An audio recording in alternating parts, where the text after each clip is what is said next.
What a shame, the day that we live in now. How many preachers have sold out for a worldly honor, for worldly possessions? How many pastors have decided it's better for me to fleece the flock than just go on a job and work? It's better, it's easier, and they listen to me. This is wonderful. We talked about that yesterday, so we're not going to recap on that because it's called Bewitched. That's what the name of it is. It's Bewitched. I will promote you. Just come with me.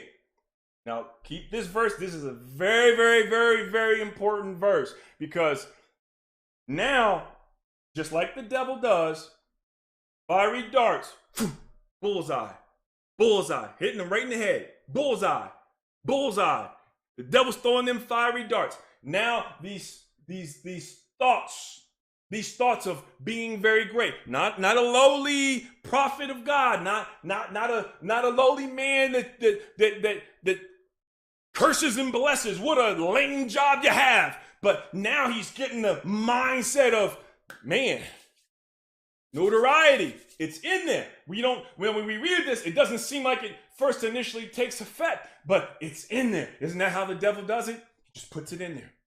He'll send somebody your way. He'll put the thought in there. He'll get you reading something. He'll put it in there. He'll get you looking at something. He'll put it in there. He'll get you listening to something. He'll put it in. He'll just keep putting those thoughts in. See, the devil's not going to just, boom, just come down as like some kind of inferno in front of you, like, oh, you're terrified, and then just start offering you all these things. Now, some people, it depends on who you are. He might be doing that if you sold your soul out to him. But ideally and generally, and as Christians, as we go, as it comes, he's not going to show himself that way. He's going to just keep throwing the suggestions. He's just going to keep programming in the mindsets. He's just going to bring the man. He's going to just bring the lady. He's going to just bring the naysayers. He's just going to bring the you don't have to do that today. That's not for today. Or God knows our heart. You've heard it. We've all heard that before. And sometimes we've heard it so much. It's been said that we can hear the truth, the lies. Excuse me. We can hear the lies so much that eventually the lies start turning into the truth. First, we're shaking our head. Then it kind of, the bobblehead. Yeah, he's a brother. He's not doing it. She's a sister. She's not doing it. So what does hinder me? So I will promote thee to great honor. What will a man give in exchange for their soul? Got to ask that question. Now keep in mind, we are teaching about form of godliness, but denying the power. Okay? He said, I sought to promote you. Come therefore, I pray thee. And Balaam answered and said unto the servants of Balak, if Balak will give me his house full of silver and gold, I cannot go beyond the word of the Lord my God, to do less or more. Reverend Bowers, I don't get what you're saying because it just seems like he is following God. Let's read on. Now, therefore, I pray you, tear you. Yeah. Now, does this sound familiar already? Now, therefore, I pray you, tarry ye also here this night, that I may know what the Lord will say unto me more. Now, why does this sound familiar? Because a few verses back, the first princess that came, he said, just stay the night and I'll find out for you. Now, we already have a problem because what was being said about being honorable and all these other things, we can already see that seed of Satan has already taken root. It's already taken root because this is already the second time the second group of princes came. He said he should have just told them to begin with, get out of here. Now they come back the second time, he should have just told them, look, you're back again, I see. Okay, I'm going to tell you the same thing. Look, there's no hospitality here. I didn't tell you to come back here. God already told me. Now you need to move on, okay? You need to go on about your father, the devil's business, because he already told me not to be bothered with you. But we see that that's not what happened. We see that's not what took place. Okay, just stay here and I'll go and find out from God again. Second time. And God came unto Balaam at night and said unto him, if the men shall call thee, rise up, and go with them.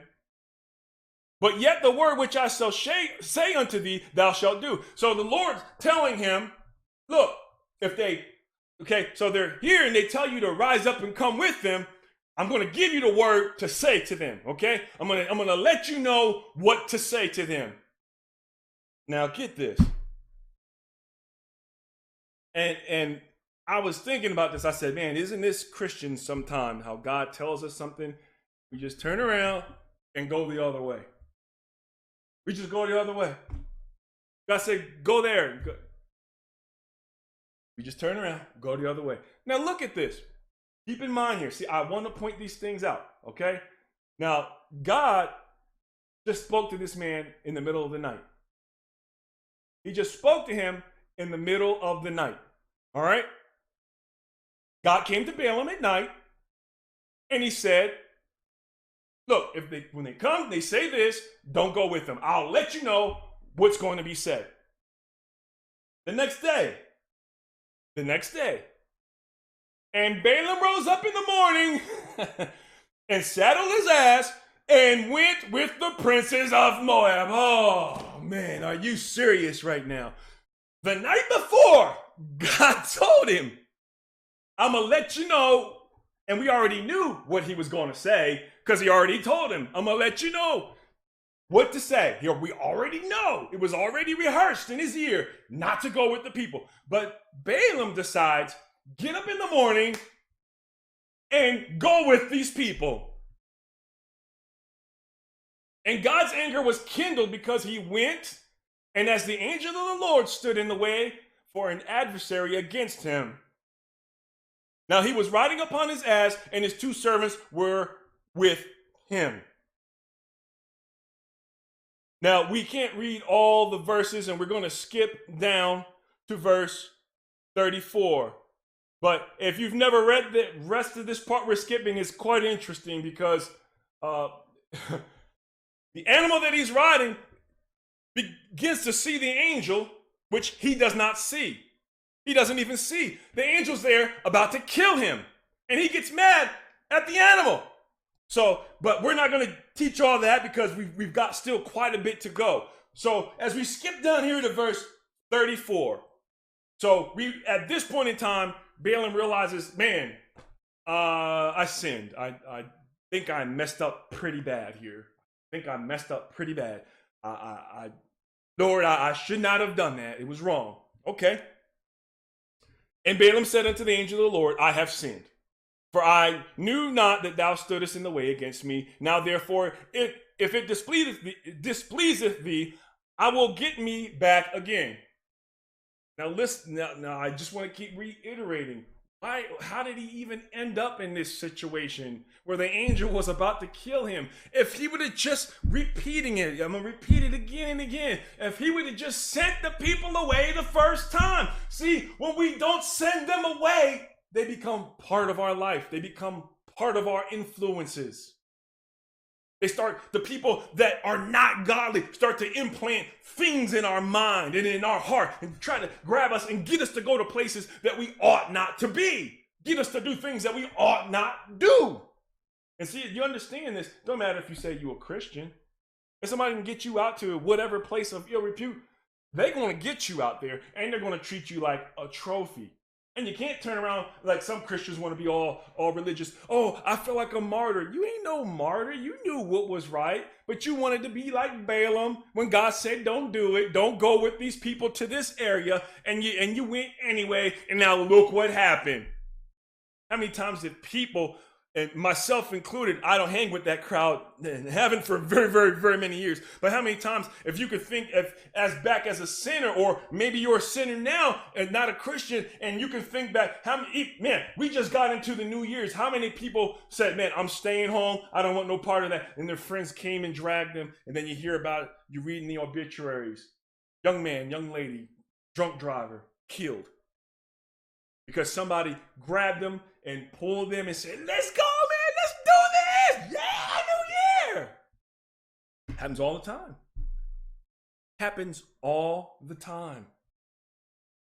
And see, as Christians, we can't act as though it does not happen. We cannot act as though when we are disobedient that It is what it is. Everything's going to be okay. It's going to be okay if you repent and continue to move forward in your salvation. But if you go back and you start letting, like Balaam did, start letting these thoughts come back up that says, exalt, promote, power, prestige. I can be somebody instead of who I am, and out here in the middle of nowhere in the Dust Bowl, nobody barely even comes to visit me. I can have a name for myself. I can wear fine clothes, silks, man. I can have rings. I can have gold. I can have a palace. And people, we cannot say for a second that these things are not influencing our world and then that they're not influencing our Christianity, because it's real simple to look around and see that some of these pastors, and yeah, that's what I talk about, so we're going to get in there. They've got hundreds of millions of dollars.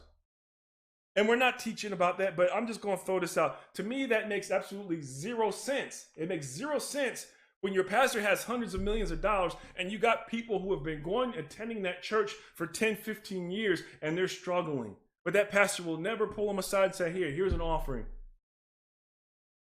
Here's an offering. No. I didn't say pay me back. No strings attached, no stipulations. Here's an offering, brother, sister. You've been faithful. God put it on my heart. See, here's the thing.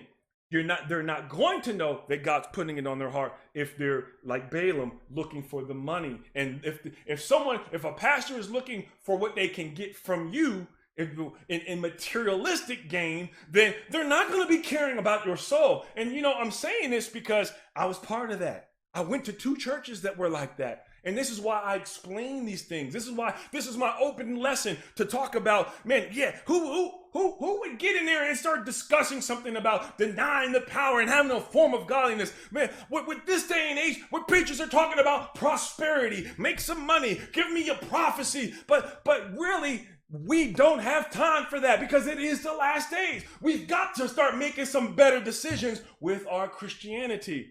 Otherwise, we'll be just like Balaam. Those thoughts will never get out of our mind until we react. So we're going to either react upon those thoughts and go ahead and go out to that sin and do that thing, or we're going to just take those thoughts, cast down those imaginations that have tried to exalt, that have dared attempt to exalt themselves above the power of God. We've got to take them and cast them down, stomp them under feet. Otherwise, they're going to lay resident in memory, in our mind, in our heart, and we're going to keep going back. Now think about this man.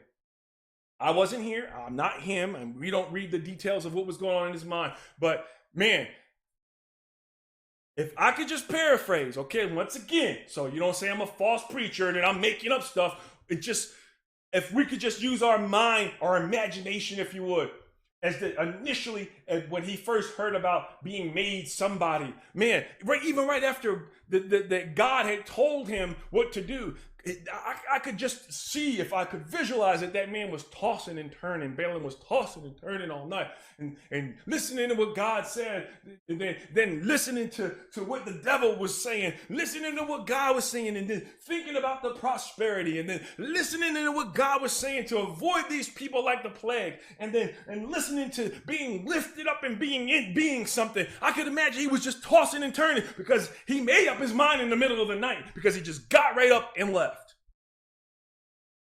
So the Bible says in a place, he said, look, we built all these altars. Now it's time to put up or shut up. Stand still. Look, he told the people, stand still, see the salvation of the Lord. Now, if God be God, let him be God. Okay? Let him be God. If he's true, let him be true. If he's real, let him be real.